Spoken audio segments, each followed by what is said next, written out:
Habari zenu wasikilizaji wangu wapendwa. Mimi ni Johnny Bosco. Nimekuja leo ili tuongelee issue ya Dr. Bishop Gwajima wa Tanzania ambaye walifunga makanisa yake yote nchini Tanzania kwa kigezo ya kwamba eti yeye alitamka tamko kwenye press ama kwenye waandishi wa habari. Kwa hiyo sio kitu kizuri. Mimi nimeona nikiongelee tu hata kwa Kiswahili, watu ambao wananisikia, hata labda Kiswahili changu sio kizuri, lakini ninajaribu kuongea Kiswahili kwa sababu ni lugha ambayo inaweza kutuunganisha sisi wa Afrika. So kwa hiyo mimi mnanisikia hapa kwenye United States of Africa TV ama muungano wa nchi za Africa TV, kwa sababu ambacho mimi ninahitaji ni kwamba wa Afrika wote sisi tuwe wamoja, sisi tuwe pamoja, sisi tujenge nguvu, tutie nguvu zetu pamoja, na Afrika nayo iwe na maendeleo. Tutoe katikati mipakani, yani tuwe na hela moja ambayo itatuunganisha kama Afrika, na tuwe na kila kitu pamoja, tuwe passport moja.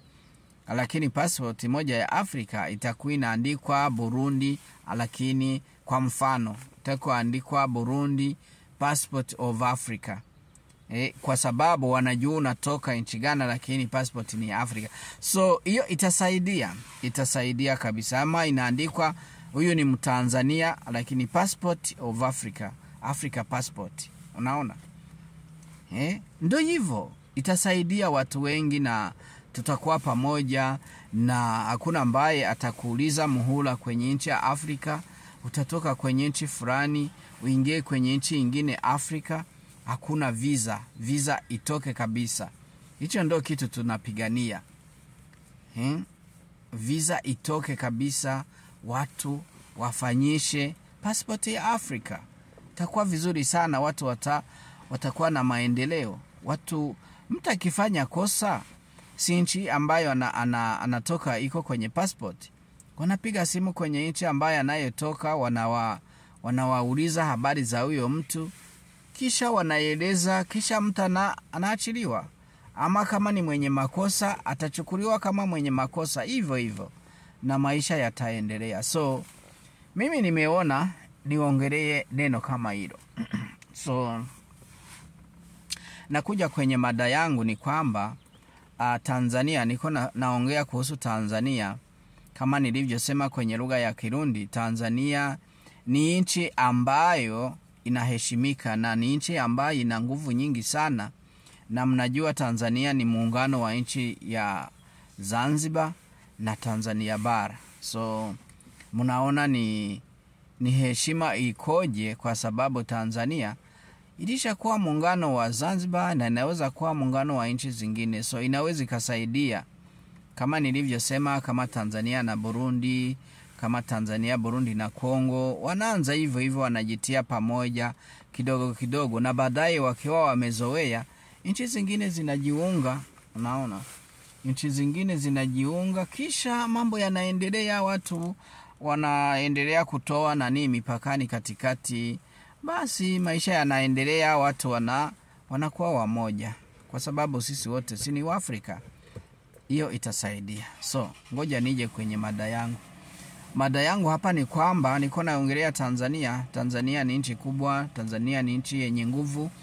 Kama nilivyosema, kama baba wa taifa la Tanzania Kambarage Julius Nyerere alivyofanya kukomboa Tanzania kwenye ukoloni, Tanzania haikumwaga damu. Unaona, ndio hivyo nimesema Tanzania ilifanya makubaliano na Uingereza, na Uingereza ikawaambia kwamba eti warudishie hela zao. Kama nakumbuka vizuri, kama ni milioni 27 za Uingereza, Tanzania ikarudisha na Tanzania wakaipatia amani yake, na hakuna mtu aliyofariki kwenye uhuru wa Tanzania. Na mnaona kabisa hicho kitu ni kizuri sana. Ndio maana Tanzania inaheshimika. So nikiwa hapo nimeongelea tena kuhusu Tanzania ilivyosaidiana na Nyerere alivyokuwa rafiki wa Rwagagasore wa Burundi, yani ambaye na yeye ni baba wa taifa la Burundi, lakini yeye baadaye aliuawa na watu ambao hawakupenda Burundi iwe imejikomboa kwenye ukoloni wa Ubelgiji. Lakini kabla ya hilo mnajua watu kutoka German ndo walikuja kufanya ukoloni Tanzania na wakaenda kufanya ukoloni Burundi. Lakini Tanzania, Watanzania mnajua history ya mwanamke ambaye alipambana na Wajerumani huko na kawapiga kabisa na wakatoka. Na Burundi ilikuwa hivyo hivyo. Mfalme wa Burundi ambaye anaitwa Mwezi Kisabo alipigana na Wajerumani miaka 7 kabisa. Na Burundi ikaungwa mkono na Watanzania kutoka huko sehemu za Ngara, sehemu za wapi. Unaona? Wakaja wakawa pamoja na Warundi na wakafanyaje? Na wakawasaidia kupigana na wakoloni wa Germany ama Wadage. So baadaye Burundi imepambana na Wajerumani miaka 7. Na kulikuwa na nguvu za Kiafrika kwenye mapambano hayo. Wajerumani sehemu ambayo walikuwa wanakaa hapo walikuwa wanakufa, yani ardhi ilikuwa inapasuka na wanaingia ndani ngoja nitoe jacket niko nayo. So wakati wa mapambano hayo ardhi ilikuwa inapasuka na wazungu wakaingia ndani, ardhi kawameza. Unaona, mimi nilikuwa nauliza hizo nguvu zilizopambana na Wajerumani hivyo, kwa nini zilipotea? Ni kwa sababu Afrika walikubali wakasahabu vya kwao, kisha wakaingia kwenye vita ambavyo wao walikuwa hawajui, na nguvu hizo zikapotea kabisa kabisa. Lakini sasa hivi tunahitaji nguvu hizo kabisa, tunazihitaji nguvu ambazo mfalme alikuwa anataka sehemu fulani, akiwa na kiu anahitaji maji, na anachukua mshari wake anapiga sehemu fulani, maji yanatoka na naendelea kutoka kabisa mpaka sasa hivi. Hizo nguvu ndo tunazihitaji. Zilienda wapi? Mimi nauliza, nguvu hizo zilienda wapi? Mbona tunazihitaji sasa hivi? Mimi ni bishop daktari, na mimi unaona kwenye theolojia. Ndio maana mimi kuna vita ambavyo mimi mwenyewe nahitaji kujua, na nahitaji hizo nguvu zirudie. Ni nguvu nzuri. Naona mfalme alikuwa nazo, lakini kwa kuzidiwa, kwa kudanganywa, wakaacha vitu vyetu vya Afrika, wakafuata vitu vingine sio vya kwetu. Anyway, ngoja nirudie kwenye Tanzania. Tanzania ni nchi ambayo iliyosaidia watu wengi, sawa? Na Nyerere na Rwagagasore wa Burundi walikuwa walishakubaliana kwamba Burundi na Tanzania zitajiunga ziwe pamoja. Ilikuwa lengo lao, lakini kwa sababu kuna maadui ambao walikuwa hawataki uhuru, ndio maana walimuua Rwagagasore wa Burundi, baba wa taifa. Lakini Nyerere aliendelea na siasa yake na kawaomba wengi kabisa Afrika ijiunge pamoja, lakini najua watu walikataa. Mlishajua historia hiyo. So kwa hiyo Tanzania, kama nilivyosema, Nyerere, baada ya Nyerere kulikuwa yule Amani Abedi Karume, na yeye alikuwa daktari. Badala yake akaja Mkapa. Badala ya Mkapa akaja Kikwete after that akaja Dr. Magufuli. Baada ya Magufuli ndo huyu Samia Suluhu Hassan. So na Tanzania ina historia nzuri, kwa sababu Tanzania hakuna vita iliyowahi kuwa Tanzania, na ndio maana Tanzania ina uchumi mzuri. Ndio maana Tanzania na kila kitu ambacho wanaweza kujivunia wa Tanzania na Waafrika kwa ujumla. Na ndio maana mimi naongea hivi, nina uchungu kabisa, kwa sababu hakuna historia ilikuwa imeisha tuonyesha kwamba mkuu wa nchi, kiongozi wa nchi kama rais anaweza kuwa na bifu na mtu ambaye ni mwananchi. Unaona? Hichi kinachoendelea katikati ya Samia Suluhu Hassan na kuzungukana na Daktari Gwajima sio kitu kizuri. Kinaonyesha wazi kwamba Mheshimiwa Suluhu Hassan, daktari rais wa Tanzania, kabisa asija kamzunguka. Na ye mwenyewe kwanza alitoa tamko ambalo lilikuwa sio lizuri, eti Gwajimanization wawatoe ndani. Unaona bwana? Ili tamko la rais sio nzuri, lakini kwa sababu watu ni watu na mtu anakosea, anapokosea na kajua amefanya kosa, kurekebisha kosa vipo, kwa sababu sisi ni watu, sisi sio wa malaika. Kuna wakati ambapo mtu anaweza kakosea, lakini haimaanishi kwamba anaendelea kwenye yale makosa pana. Na ndo maana mimi niliomba na ninamuomba kama watanisikia. Mimi ni Murundi kabisa. Tanzania naijua, wa Tanzania ni wenzetu, wa Tanzania ni sio majirani tu, wa Tanzania ni wa brothers and sisters. So kwa hiyo ambacho mimi naomba, Mheshimiwa Suluhu Hassan arudishe macho nyuma, ajifikirie mara mbili mara tatu, amuite Daktari Gwajima, mambo wayamalize. Kama kuna kosa fulani, mambo yaishi. Kwa sababu Gwajima ni muneki, kwa sababu Gwajima ni mu-CCM, kwa sababu Gwajima ni mbunge. So hayo mambo yote unaona, na tena Gwajima ni mtheolojia na ni bishop. Unaona? Hivyo vyote ni vyeo iko navyo na yeye anavyo. Sawa. Lakini rais ni rais. Kwa hiyo aache kabisa kumzunguka. Unaona, kwa mfano walionyesha barua ambayo eti walitumiwa kufunga kanisa, lakini hawakujulishwa kabla. Na hiyo barua haina signature. Yani hakuna mtu yeyote aliyesign. So walienda mahakamani, walimpigia simu, wakaongea na waziri wa mambo ya ndani Tanzania. Yeye akasema pana, barua hiyo haijulikani na sio ya kweli, na kanisa lao hakulifunga. Yani kanisa la Gwajima hakufungwa. Yani ni maajabu kabisa. Eti hakuna mtu ambaye alifunga kanisa lake. Unaona bwana? Lakini kwenyewe sio moja tu, makanisa yake yote nchini Tanzania yamefungwa. Sasa mahakamani na yenyewe ikasema kwa sababu ninyi hakuna mtu aliyowatumia barua ambaye inaonyesha kwamba ninyi wamefunga kanisa lenu, kwa hiyo hii sio kesi, kanisa lenu bado halijafungwa. Okay. Yule ambayo ni bishop tena anayosimamia na yeye vitu katikati ya kanisa lao, ndo akawaita wa Kristo wote ambao wanaenda kuombea kwenye kanisa la Gwajima. Wanasema ni uzima na ufufuo. Wakaja kuomba yesterday, yani jana, kwenye kanisa. Kufika kule kwenye kanisa wanakuta polisi imejaa.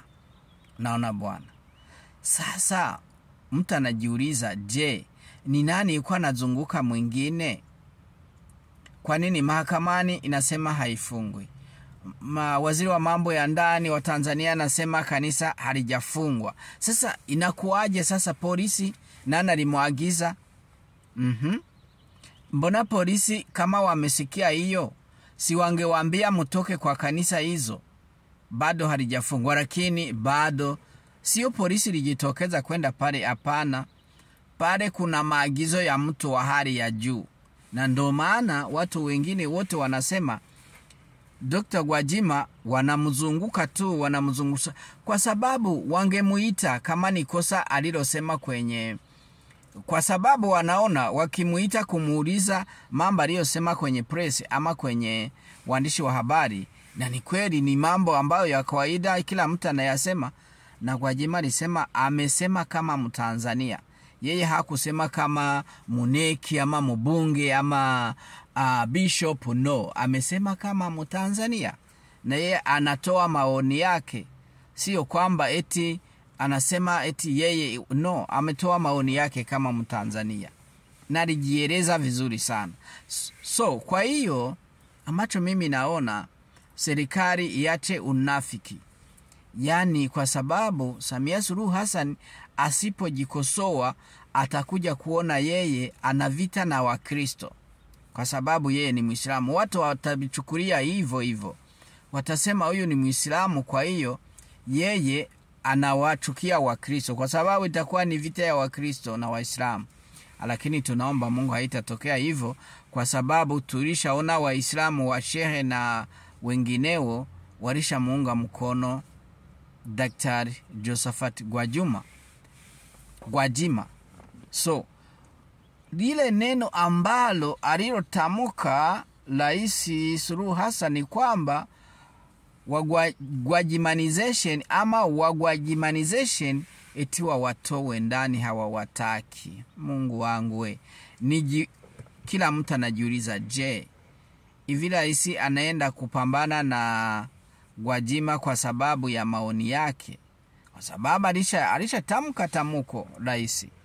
Lakini Gwajima nilisikia jana alishajionyesha kwamba hamtaji rais afanye nini, lakini haitasaidia hata ampambe kivipi, haitasaidia kwa sababu yeye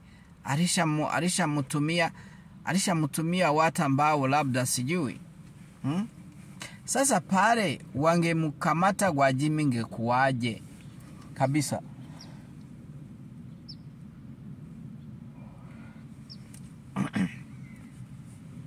Isipokuwa hawakufanikiwa kumupata, wangemupata ingekuwaje kabisa. Si wangemuvunja wakamuua kwa bure, kama wanasema kanisani lake bado halijafunga. Sasa haya mambo tunamuomba, mimi naomba, kama na mimi ni Bishop Daktari, namuomba Daktari Rais wa Jamhuri ya Muungano wa Tanzania Mheshimiwa Samia Suluhu Hassan afanye kitu, ajikosoe, kwa sababu kila mtu anakuwa na makosa. Unajua, ukikubali makosa yako sio vibaya tu, sio vibaya kabisa ukikubali kosa na kukosoa. Ajikosoe, amuite Daktari Gwajima, kisha wayamalize, kwa sababu Daktari Gwajima ana Wakristo, ana makanisa kama anazidi 2,000. Kwa hiyo ana milioni nyingi sana zinazoomba kwa kanisa lake. So ana huduma nyingi ambazo anapasha kutoa, na yeye ni mchango anayotoa kwenye wananchi. Naona hichi kitu wasiendeleze chuki ya katikati ya Mheshimiwa Rais na Daktari Gwajima. Wasiendeleze vitu kama hivyo, kwa sababu wakiendeleza hivyo itakuwa chuki katikati ya Wakristo na Waislamu. Isipokuwa Rais Samia Suluhu Hassan hakuna Muislamu aliyemtuma kwamba aenda kafunge makanisa ya Wakristo. Hapana, ni akili yake, ndio yeye amefanya kwa akili yake, kwa sababu polisi hawezi katoka kwenye kituo na kwenda kufanya kitu kama kile bila maagizo ya kutoka Ikulu. Na ndio maana unaona wanamzungusha Gwajima na wabishopi wake, kwamba wanasema mahakamani, wanasema kesi yako itaamuriwa mwezi wa 7 tarehe 8. So unaona mambo maajabu wangefanya mwezi huyu. Sasa hapo watu watakuwa kama kuna hospitali ambaye haitumiki, si watu watakuwa maisha kufa, kwa sababu walikuwa hawana muda wa kuwapeleka kwenye hospitali mengine ambayo yanatumika. Kama shule ziko pale, shule wanafunzi itakuwaje? So ni maajabu, kila mtu anajiuliza, yani anashindwa kuelewa, kwa sababu kama nilivyosema, Tanzania ni nchi kubwa kwenye ambacho watu wenyewe wanaita demokrasia, isipokuwa mimi sisemi hivyo, lakini kwa mfano yao wanasema demokrasia. Kama ni demokrasia, Tanzania inayo, sawa? Kwa sababu iko nayo. Nchi zote ambazo zinazunguka Tanzania, mauaji yalishatokea, si ndio? Na watu walishauawa, wanauana wenyewe kwa wenyewe. Hata Kenya yalishatokea, lakini Tanzania bado. Ndio maana mimi naheshimu Tanzania. Mimi kabisa, na siasa yake mimi naipenda Tanzania. Hata mimi nimejifunza wakati ambapo nilikuwa mdogo huko kwetu Burundi. Mimi nilikuwa nafuatilia siasa ya Tanzania. Nilikuwa nakilinganisha na siasa ya Burundi ambayo kila wakati ni mauaji Burundi, lakini Tanzania hakuna mauaji. Tanzania inapokea wakimbizi kutoka sehemu zote za Afrika. So hicho ni kitu ambacho kizuri sana kinachoiheshimisha Tanzania, kwa sababu siasa yake ni nzuri. Lakini sasa hivi pamoja na hayo, sasa hivi mambo yanaenda kuharibika kwa sababu mtu mmoja na mtu mwingine wanachukiana. Ndio maana hizo chuki zitachochea yani maajabu atakuja kutokea baadaye, na watu watakuwa kabisa hawana amani. Tanzania ikose amani kwa sababu ya kitu fulani? No. Mheshimiwa Suluhu Hassan, please jirudilie, fikiria mara 2 mara 3. Wewe usikuwe unajibizana na kila mtu anatoa maoni, hapana. Na usitae kutumia ubavu wako wa madaraka kwamba umuonyeshe Gwajima eti we ni nani. Anajua we ni rais wa nchi. Sasa kwa hiyo mimi ambacho naomba tu muite, najua una uwezo wote wa kumaliza kila kitu. Muite Daktari Gwajima, muongelee hapo, na uwapigie simu maskari wako, mapolisi yatoke kwenye makanisa yote ya Gwajima. Please, tunakuomba Suluhu Hassan, wewe uhasama utowe kabisa, usije ukasababisha mambo mabaya. Na nimewaambia Tanzania ni nchi ambayo ina demokrasia. Ni kweli Tanzania tangu uhuru inajengwa tu, hakuna vita. Ni vizuri. Tanzania inapokea wakimbizi kutoka Afrika nzima, hata Ulaya, wa Ukraine wako pale. So kwa hiyo Tanzania, fanya ambavyo unavyoweza. Samia Suluhu Hassan, usije ukatokeza majanga katikati ya wananchi. Najua sasa hivi wananchi walisha kuchukia. Sasa utachaguliwa kivipi? Utachaguliwaje? Mbona unachafua jina lako? Ama umekubali kutakuwa na katiba mpya ambayo ndo itaruhusu uchaguzi, si ndio? Na hiyo katiba mpya ikianzishwa, usizani kwamba wewe utachaguliwa. Amna, hautachaguliwa kabisa. So na ilikuwa vizuri kwa sababu sasa hivi ni muhula wako wa pili. Hata huyu wa kwanza sio wa kwako, lakini sawa, kwa sababu ulikuwa makamu wa rais na sheria ya Tanzania inasema hivyo. So nakuomba Mheshimiwa Samia Suluhu Hassan, mimi ni Murundi, mimi naishi hapa Marekani, lakini najua Tanzania ni nchi nzuri ya amani. Kwa hiyo ni vizuri kabisa, mimi naomba fikiria mara 2 mara 3. Nenda ukafanyaje? Nenda ukamuite Gwajima, kisha muyamalize, na kanisa lake zote zifunguliwe. Kwa neno lako moja tu kila kitu kitakuwa sawa. Kwa hiyo hatutaki uhasama utokee Tanzania, kwa sababu hakuna sehemu ya kukimbilia. Najua Tanzania ni Watanzania ni wengi, milioni 65.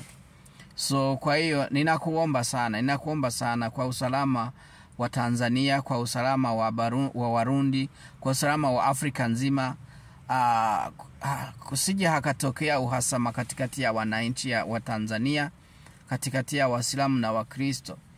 Naona watu watakuwa na hasira mbaya juu yako mheshimiwa kabisa. Kosa sio kosa, lakini kibaya ni kurudilia kosa. Kwa hiyo sisi ni watu, sisi tunakosa. Kwa hiyo itakuwa sawa kabisa. itakuwa sawa na itasaidia vizuri sana. Ukimuita Daktari Gwajima kisha muyamalize, kanisa zake zifunguliwe. Ndio kitu mimi nilikuwa na kuomba tu, kwa sababu mimi Gwajima ni inspire yangu, yani anani inspire, yani ni ana kielelezo kizuri kwangu, kwa sababu mimi ni bishop daktari, lakini ninayo miaka michache tu kama 5, lakini kabla nilikuwa pastor, nilianza kwenye upasa nina miaka labda kama, acha nione, pasa miaka 15. Mimi mdogo kwake, lakini mimi ni mfano mzuri kwangu kabisa Daktari Gwajima. So kwa hiyo Mheshimiwa Suluhu Hassan, jaribu kufikiria mara 2 mara 3 kabisa, muite Gwajima muyamalize, ni CCM, kisha mambo yaendelee. Na hali ya kutekwa watu, sijui kuuliwa, muliangalie kwa mara 2 mara 3, na watu ambao wao wanateka watu wakamatwe. Mnajua watu walikuwa wanaanza kusema eti kama ni road, Panya Road. Mnajua Panya Road walitafutwa na wakamalizwa, na hawa wote wanateka watu na wenyewe watafutwe kabisa, ikiwa bado hakuna mtu anawakingia kifua.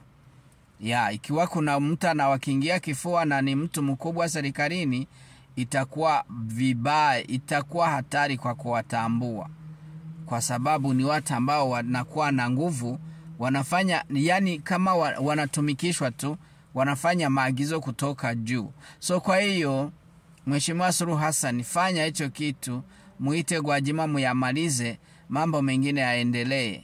Na lakini muangalie namna ambavyo watu wanapotea na wakakufa.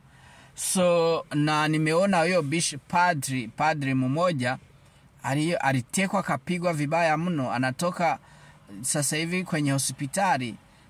Sasa si mnaona sasa, na inajulikana kwamba alikuwa amesema mambo eti waende kwa rais wamuulize na wamshauri kuhusu watu wanatekwa. Kumbe mure nani kwenye mkutano kulikuwa watu wametumwa, na badala yake sasa kapigwa. Unaona? Sasa hiki kitu kitazua balaa mbaya Tanzania. Please. Hatutaki Tanzania yenye amani, Tanzania nzuri ikachafuke kama nchi zingine. No, hatutaki. Tunajua nchi zinazowazunguka, DRC, Burundi, Rwanda, wapi, Kenya, Uganda, wapi, ni machafuko tu yalishatokea. Na sisi Burundi tulijifunza politiko kutoka Tanzania.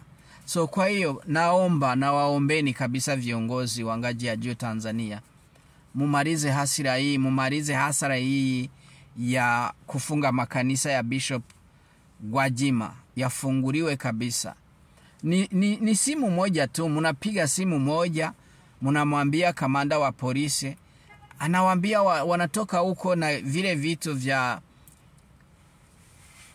walivyofanya pale kwenye kanisa kwa kufunga, watavitoa, kisha wanaondoka, mambo yanakwisha, hakuna kitu kingine. Please, tunakuomba mheshimiwa, fanya hivyo, utakuwa umesaidia jamii inayozunguka Tanzania. Kama kwetu Burundi, mnajua mpaka mwaka 2005 ndo amani yanaanza, lakini kwenye mwaka 2015 mnajua kilichotokea Burundi. Kulikuwa na kuwa, lakini ikafungwa. Lakini Tanzania bado hakuna kitu kama hicho. Si mnaona kama ninyi mna heshima kabisa kubwa huko kwenye nchi zetu za Afrika? Si mnaona kama ninyi ni watu wa kuheshimiwa? So kwa hiyo Mheshimiwa Suluhu Hassan, fanya hicho, mumalize, msije mkafanya mambo mabaya na ikatokea kitu kibaya Tanzania, itakuwa East Africa yote imechafuka. Kwa hiyo hatutaki hicho kitu kitokee. Sasa mimi ni Bishop Daktari John Bosco Ntilandekura, mimi ni Murundi naishi hapa Marekani. Nilikuwa naongelea kuhusu Tanzania ambacho kimetokea katikati ya Daktari Josephat Gwajima na Mheshimiwa Suluhu Hassan, rais wa muungano ya Jamhuri ya Tanzania. Kwa hiyo nawapendeni sana, lakini ambacho ninawaomba munifanyie subscribe, wa ndugu zangu wapendwa, Kisha tutaongea mengi kuhusu Afrika yetu, na itakuwa nzuri kabisa na maendeleo yatakuwa mazuri. Kwa hiyo nimeshukuru sana. Asanteni sana, tutazidi. Bye bye.